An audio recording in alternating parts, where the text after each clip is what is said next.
Bismillahirrahmanirrahim. Assalamualaikum warahmatullahi wabarakatuh. Alhamdulillahirrahmanirrahim. Berjumpa kembali dengan Dokter Sapi.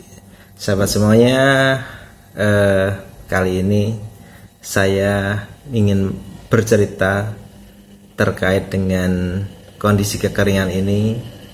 Dan juga memang cukup ada beberapa masalah-masalah yang ditimbulkan atau masalah-masalah yang tersisa dari beberapa penyakit-penyakit yang kemarin, sahabat semuanya. Dimana musim kemarau ini, ya kemarin sudah saya jelaskan, identik dengan kekurangan pakan, rumput-rumputan semuanya menjadi kering. Nah, ini efeknya apa, sahabat semuanya? Ketika rumput-rumput menjadi kering atau ketersediaannya terbatas, maka memang yang diandalkan salah satunya adalah rumput kering ataupun jerami, sahabat semuanya. Sehingga mungkin ini ada kaitannya dengan beberapa kasus terjadinya kaku, contoh kaku pada kaki, lumpuh segala macam, atau mungkin malnutrisi secara keseluruhan. Ini pada kambing terutama ataupun sapi. Pada kambing, kelumpuhan ini salah satunya bisa disebabkan karena defisiensi mikromineral namanya copper. Nah, copper ini menyebabkan kelumpuhan. Nah, ini salah satu disebabkan karena memang kualitas hijauannya yang memang kandungannya tidak memenuhi syarat untuk menghasilkan copper ini. Kemudian yang kedua, ya hati-hati juga di musim kemarau seperti ini, kondisinya memang adalah kondisi minus, di mana sapi-sapi mau nggak mau memang harus bertahan hidup seperti itu. Reproduksi paling utama akan berpengaruh. Ketika memang pakannya kurang atau pakannya kuantitasnya kurang, maka sapi-sapi akan cenderung menyebabkan tidak mau kawin, tidak minta kawin.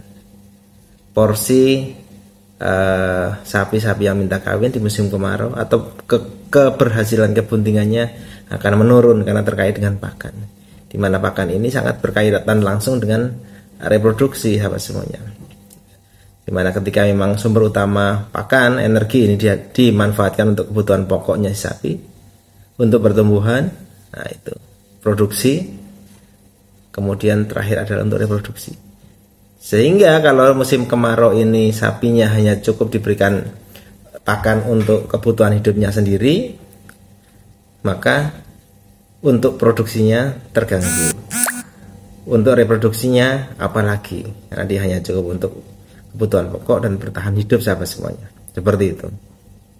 Nah, hal juga yang saya lihat, ini memang efek panas yang luar biasa di Jawa ini sudah sampai 39 derajat seperti itu siang hari.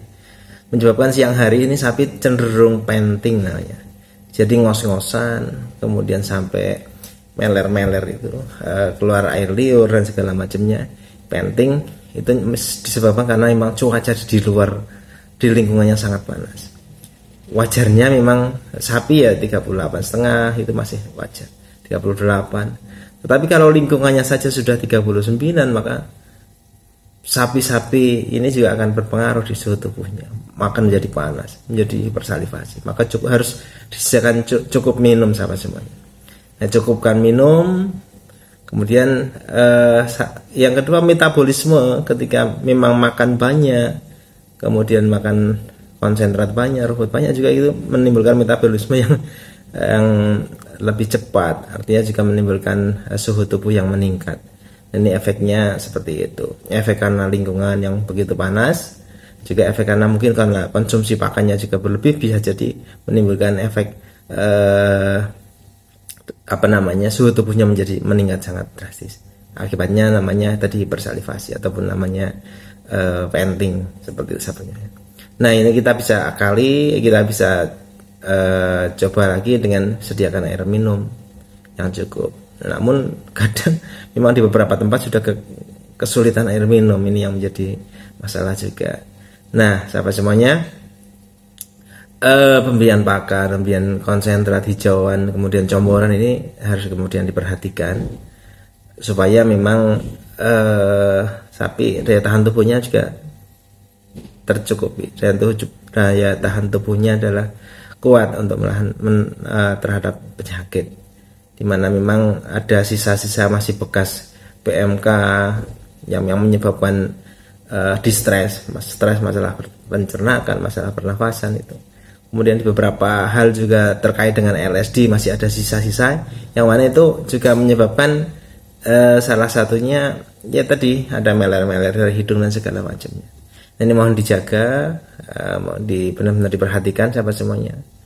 Pemberian obat suportif, vitamin boleh, vitamin B kompleks atau yang lainnya boleh. Kemudian hati-hati dengan panas yang berlebih. Kemudian turunkan dengan air. Kalau memang ada sprinkle ya sprinkle dengan atau fan seperti itu. Kipas angin juga cukup bisa membantu ketika kondisi memang panas. Mungkin terakhirnya bisa kita berikan penurun panas apa semuanya. Nah, seperti itu. Nah, mungkin juga harus hati-hati memang ketika nyamuk segala macam cukup banyak dalam kondisi panas, nyamuknya cukup banyak, juga bisa menjadi agen-agen penularan untuk penyakit-penyakit seperti demam 3 hari. Nah, ini harus kita waspadai. Nah, intinya sebenarnya dalam kondisi seperti ini pastikan memang cukup untuk pakannya sehingga reproduksi, kemudian pertumbuhannya tercukupi dengan baik. Air minum juga penting untuk disediakan dengan baik. Kemudian dijaga kesehatannya. Kalau memang ada faktor nyamuk, lalat itu bisa dikendalikan dengan baik. Nah, seperti apa supaya memang tidak terjadi penyakit-penyakit yang lainnya. Nah, mungkin hati-hati, ditambahkan juga mineral, premik boleh, karena apa?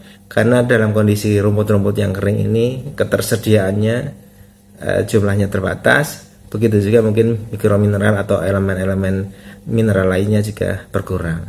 Maka itu tadi syarat-syaratnya boleh ditambahkan juga dengan mineral yang isinya di dalamnya komplit. Ada vitamin A, D, E, kemudian kalsium, magnesium, copper, kemudian kopal, kalium, natrium, segala macam itu komplit. Ini bisa memperlancar metabolisme tubuh. Nah, semuanya mungkin itu informasinya, tips-tipsnya, mudah-mudahan bermanfaat. Sekian, assalamualaikum warahmatullahi wabarakatuh.